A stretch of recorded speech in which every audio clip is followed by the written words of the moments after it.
कुबेर का वो खजाना यही है और अब उस खजाने को हासिल करने से मुझे कोई नहीं रोक सकता। पिछले कुछ महीनों से सूरजपुर से कई लोग गायब हो रहे हैं, किसी का कोई अता पता नहीं है। हमारी सहायता कीजिए सरकार। हमने सूरजपुर के इलाके का चप्पा चप्पा छान मारा, जहाँ भी लोगों के गायब होने के आसार थे। केवल यही एक जगह बची है जहाँ हम प्रवेश नहीं कर सकते।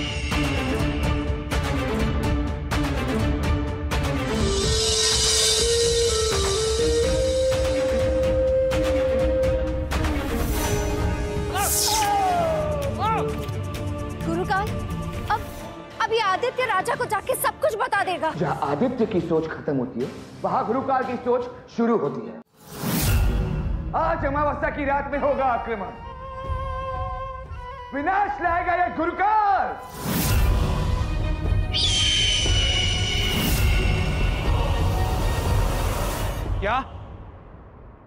ये क्या कह रहे हो आदित्य तुम? गुरुकाल ऐसा क्यों करेगा? महाराज, गुरुकाल वही मायावी है जिसकी हमें तलाश थी। वो अपनी काली शक्तियों से आपको एक भ्रम दिखा रहा है। मैंने स्वयं अपनी आंखों से देखा है महाराज। हमारे राज्य के लोगों को अगवा कर अपने खदानों में गुलामी करवा रहा है वो। गुरुकाल मायावी, शैतान नहीं आदित्य, मैं गुरुकाल से मिला हूं। वो एक शरीफ व्यापारी है आदित्य। कहीं तुमसे तो कोई गलती नहीं हो रही? गुरुकाल की माया जाल भेदने के लिए सारी शक्ति लगा दी मैंने महाराज। वो सच आप कैसे जान सकते हो? और इस वक्त सूरजपुर के लोगों की जान खतरे में है महाराज। गुरुकाल को खदान की अनुमति हमने दी थी और गुरुकाल हमेशा हमें खदान से निकला हुआ सोना, हीरे जवाहरात देता रहा है। गुरुकाल पर बिना किसी सबूत के अविश्वास करना उचित नहीं है आदित्य। महाराज, गुरुकाल आपको मुट्ठी भर सोना दिखाकर सूरजपुर को लूट रहा है। सूरजपुर एक सोने की धरती है जिस पर उस गुरुकाल की बुरी नजर है। चलिए, मैं आपको सच्चाई दिखाता हूं।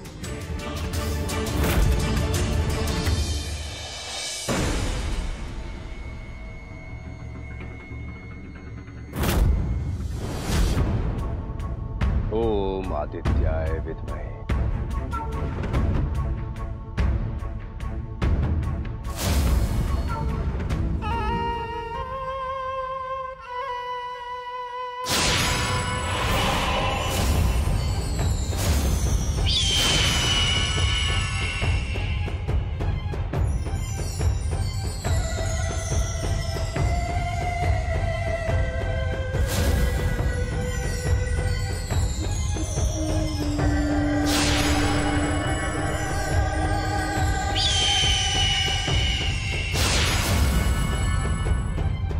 किरण को मैंने कैद कर लिया है आदित्य। अब तुम हरिसेन को कुछ भी नहीं दिखा पाओगे। अब शुरू होगा गुरुकाल का असली खेल। अब होगी गुरुकाल और अंधकार की जीत। तुम वहां रोशनी का इंतजार करते रहोगे और वो यहां मेरे पास कैद।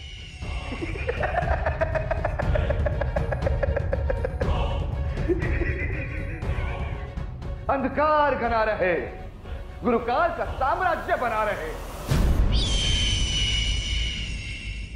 ये कैसे संभव है?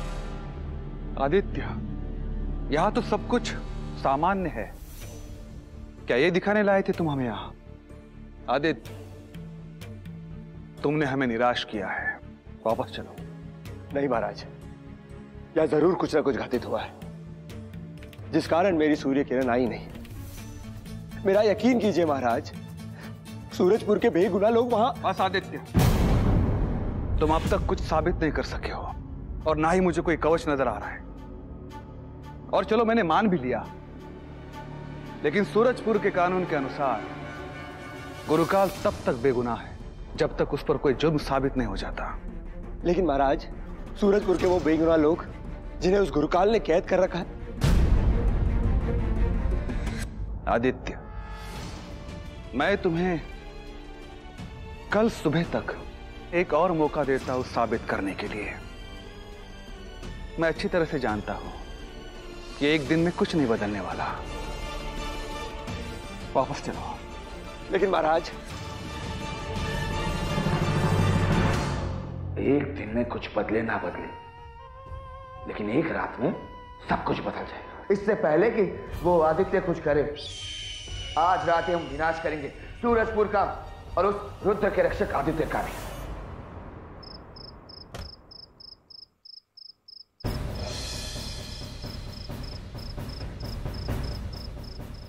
आदित्य, अभी आज युद्ध पर जाना जरूरी क्यों है?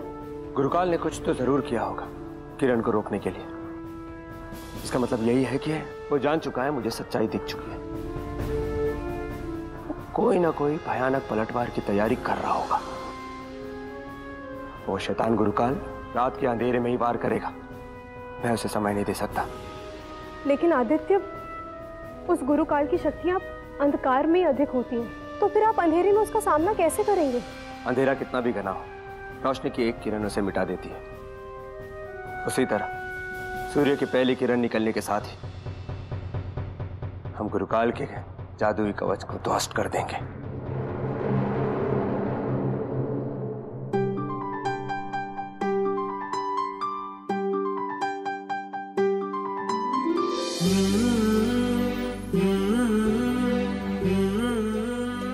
तुम अभी का ख्याल रखना।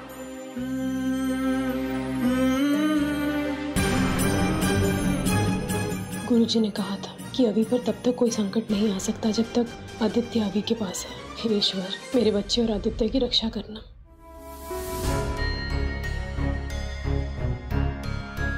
हुकुम। शक्ति सिंह, तुम? प्रणाम हुकुम। हम इस युद्ध में आपका साथ देने आए हैं। महाराज की आज्ञा के विरुद्ध?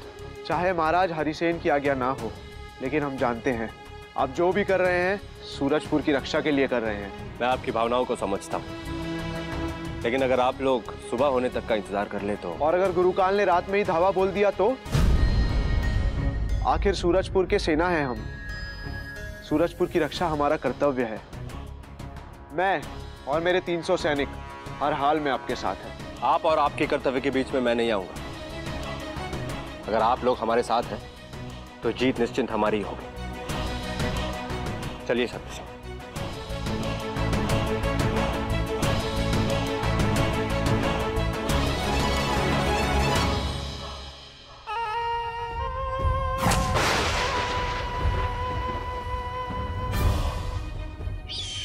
अंधकार घना रहे, गुरुकाल का साम्राज्य बना रहे। सदियों से तेरे और मेरे वंश की ही लड़ाई है गुरुकाल। सूरजपुर के उन निर्दोष लोगों को छोड़ दो जिन्हें तुमने बंदी बना रखा है। तुम्हें क्या लगता है तुम इन चींटियों की फौज के साथ गुरुकाल का सामना करोगे? देखो देखो मेरी काली शक्तियों के महायोद्धा।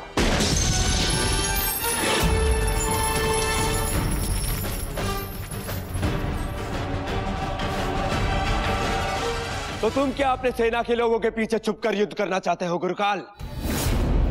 मुझे सेना की आवश्यकता नहीं है, मैं अकेला ही काफी हूं तुम्हारे लिए। और अगर हिम्मत है तो अकेला सामना करो मेरा। तुम अकेले मत जाइए। मैं नहीं चाहता गुरुकाल की विशाल सेना हमारी सेना पर आनी पहुंचाए।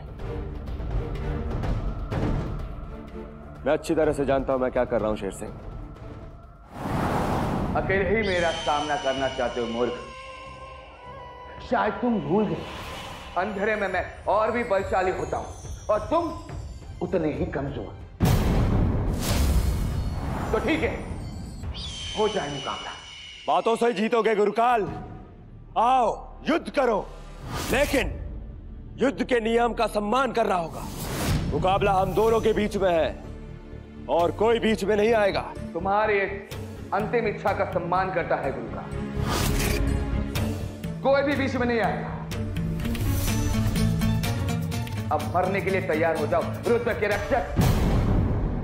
नियम यही कहते हैं कि मेरे और आदित्य के बीच में कोई नहीं आएगा,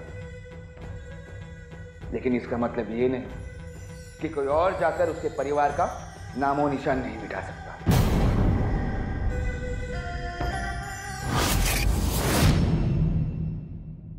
गुरुकाल, आदित्य!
हमला करना चाहिए अब।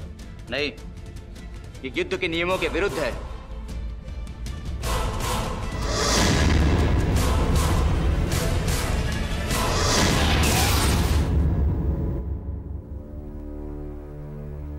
रुक्मिणी,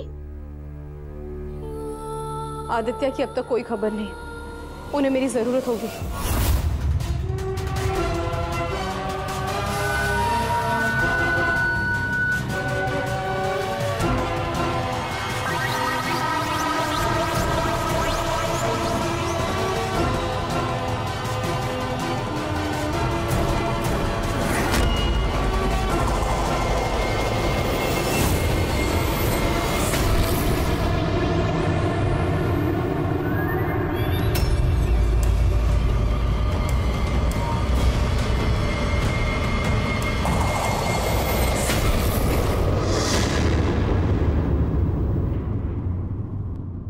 मुझे कुछ करना पड़ेगा। मैं आदित्य के सबसे भयानक सपने को ही सच कर देती हूँ। ऐसा भ्रम पैदा करूंगी कि वो उसी में ही उलझ जाएगा और मैं उसके पूरे परिवार का नामो निशान मिटा दूंगी।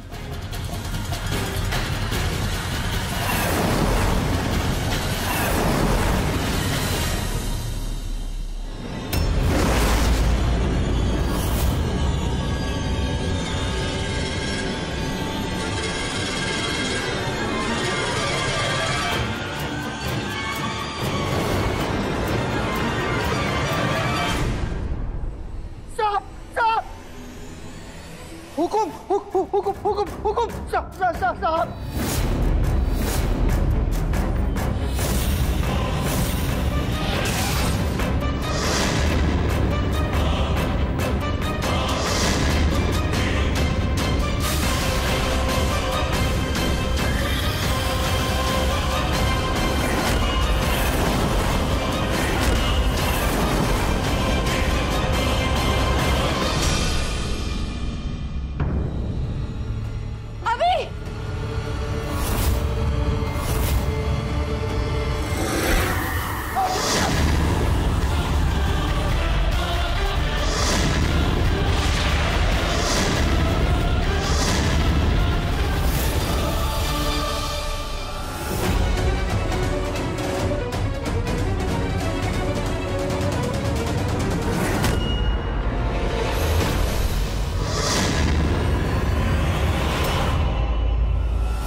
अपना आंख देखते ये पत्थर का बन गया।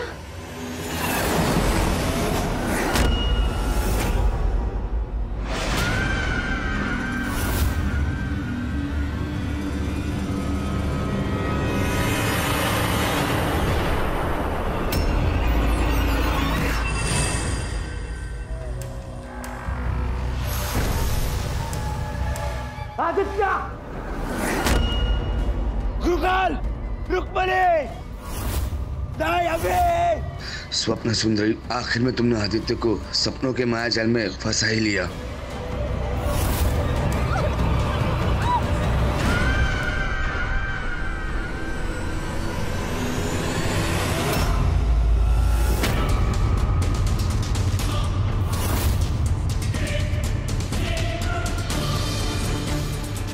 तेरी कमजोरी मुझे पता चल गई है और अब तेरा अंत निश्चित है।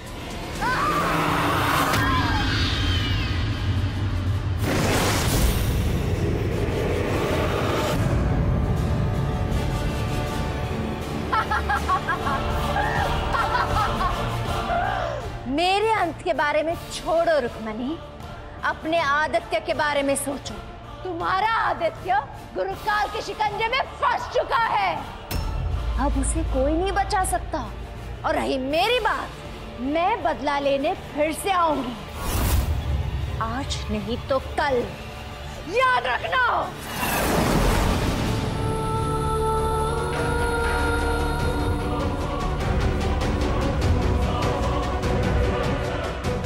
आदित्य,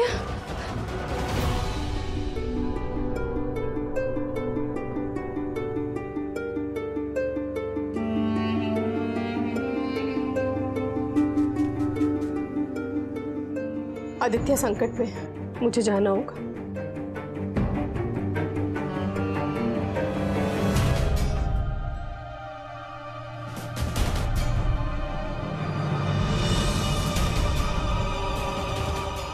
जब तक ये दिया जलता रहेगा समझ लीजिएगा कि मैं और आदित्य जीवित हैं।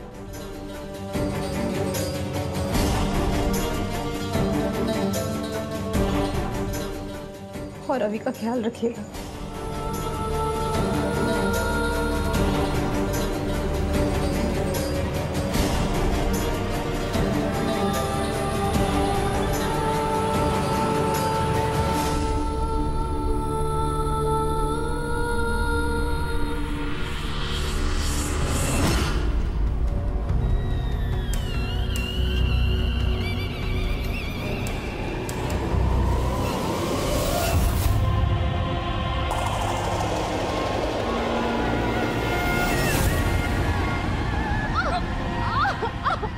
गुरुकाल, रुक्मिणी!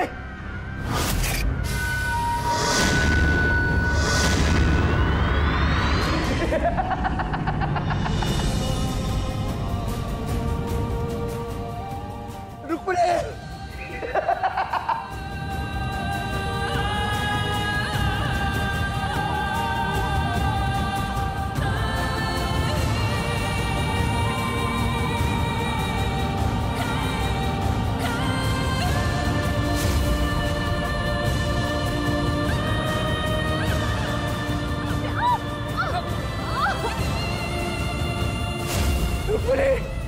गुरुकाल नहीं, गुरुकाल! आदित्य!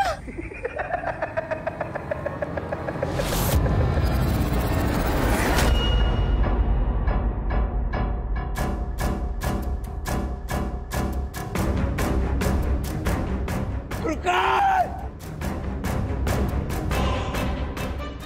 गुरुकाल?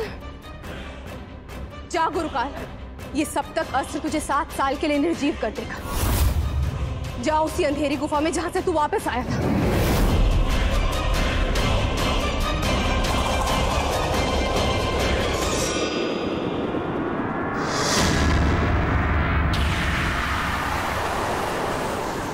आदित्य! आदित्य!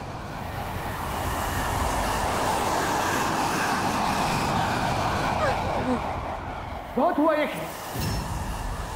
अब तुम दोनों मरने के लिए तैयार हो जाओ।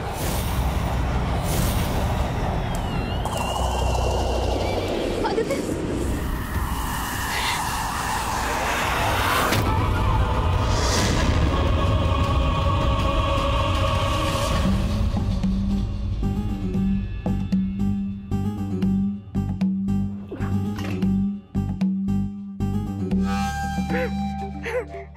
सोना, सोना, सोने का खजाना।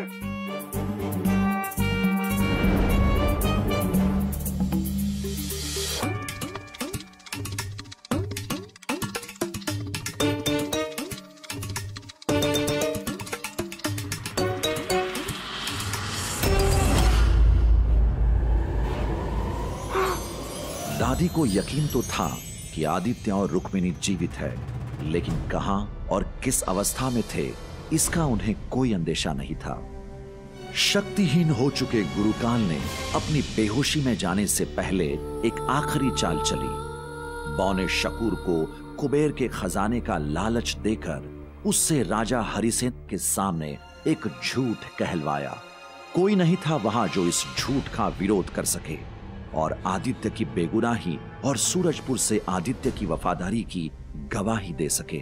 शकूर ने राजा हरिसेन को एक सोने और जवाहरात से भरी पोटली दी और रोते हुए कहा कि बस यही खानदान का बचा हुआ आखिरी धन है और इस पे सूरजपुर का ही हक बनता है। बाकी धन दौलत और गुरुकाल को अगवा करके आदित्य और रुक्मिणी कहीं फरार हो गए हैं। राजा हरिसेन ने आखिरकार शकूर की बात मान ली और आदित्य को गद्दार घोषित कर दिया और सूरजपुर में हमेशा के लिए किसी भी तरह के जादू के इस्तेमाल पर पाबंदी लगा दी। गुरुकाल के काले जादू की ताकत की वजह से आदित्य और रुक्मिणी अनंत काल तक नरक की आग में फंस गए। और आज 7 साल के बाद जहां आदित्य के मासूम बेटे अवि का जन्मदिन था, वही गुरुकाल अपनी कैद से मुक्त होकर अंधेरे सायों से वापस आने वाला था।